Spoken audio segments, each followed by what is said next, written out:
Goeienaand. Dis nou Woensdag aand en president Trump het sopas die bil gesign om die government oop te maak en hy gaan nou die budget is goedgekeur tot ten minste die einde van Januarie toe. So wat beteken dit? Dit beteken dat hulle deur hierdie volgende 2,5 maande moet discussions hou en planne maak om die budget te continue van einde Januarie af tot die einde van September volgende jaar.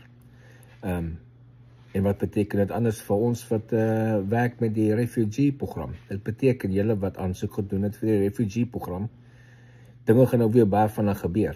So deel van die oopmaak is 'n volledige oopmaak van die government. Deel van die oopmaak is vlugte gaan nou weer hervat kan word. So intussen het hulle voort te gaan met die prosesering van mense vir die refugee program, maar nou kan hulle weer fisies mense op vliegtuie sit en begin skuif. So wees gereed, as jy al deel was van die proses en jy het gewag net om te vlieg, moenie jou foon op silent of iets sit nie. Antwoord elke liewe oproep wat jy kry, al dink jy dis 'n spam oproep, antwoord eerder. As jy hoor dis spam, kan jy mos net neersit. Maar moenie 'n oproep mis nie, kyk na jou e-mails en al hierdie tipe van dinge. Want ek vermoed dinge gaan redelik vinnig gebeur. Dit gaan nie onmiddellik môre gebeur byvoorbeeld nie, want daai proses moet eers, die geld is alles, dit vat 'n week of so om die goed in die prosesse te kry. Maar ek sal nie verbaas wees as dinge redelik vinnig begin en met 'n baie hoër spoed nie. Moontlik is daar ook meer mense wat dan kan deelneem aan die kering en al daai goed vooraf om die prosesering van almal, wat beteken hulle kan dalk meer mense op 'n slag prosesseer en meer mense op 'n slag vlieg. So wees maar gereed. Jy kan dalk vinnig 'n oproep kry of 'n e-mail kry en so aan, en die proses kan baie vinnig gaan.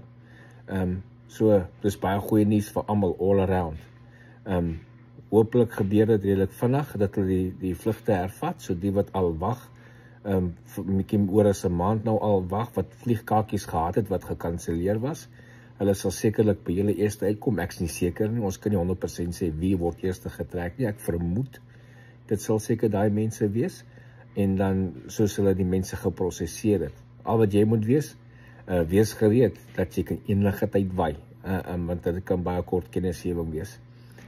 So, good news all around, en dan ons sal bietjie môre weer kyk na wat gaan aan. Ek sal kyk of ek sien wat spesiaal ekstra op daai budget is en so aan, en miskien wat se ekstra goed daar is vir ons, en dan sal ek julle môre laat weet, of in die week laat weet, die res van die week, hoe dit gaan, en as ek iets hoor van iets ekstra wat gedoen word, sal ek julle ook laat weet. Hopelik is julle almal binnekort hier wat aansoek gedoen het en wat graag wil trek, en dan kan ons mekaar hopelik eendag hier so raakloop en 'n koffievramp of 'n tee saamvat of ietsie.